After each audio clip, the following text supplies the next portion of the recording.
What's going on, guys? Keyser here from KeyserReveal, and today we'll be taking a look at the video quality on the iPhone 10. Now, all of the footage in this intro was shot using the iPhone 10, minus a drone shot and one shot of me holding the device. With that said, let's get to it. We're going under, there's nothing we can do. The final hour before we let it go to rest. It's such a heartbeat pounding in your chest in this story.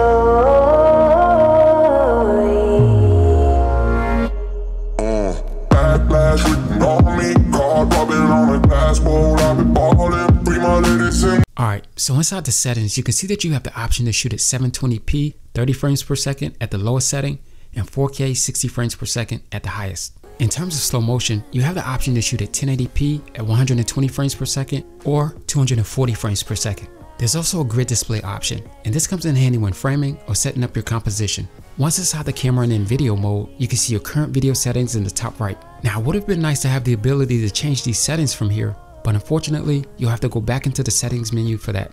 This device has a dual camera setup. The wide angle lens has an aperture of 1.8 and the telephoto lens has an aperture of 2.4, and both support image stabilization. Now, the image stabilization is pretty good.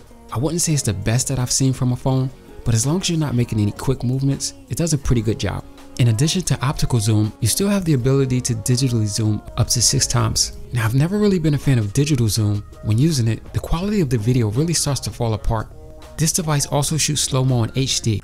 So because the iPhone 10 is powered by Apple's really powerful A11 Bionic chip, you now have the ability to shoot 1080p at 120 or 240 frames per second.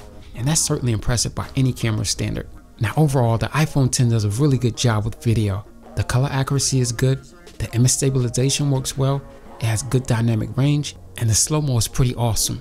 In terms of low light, the iPhone 10 definitely struggles, but you really can't expect much from a sensor this size. Now, even though the dynamic range on this phone is pretty good, it still has a tendency to overexpose. Now, I didn't dig deep to find out how many stops of dynamic range it has, because at the end of the day, it's still a phone.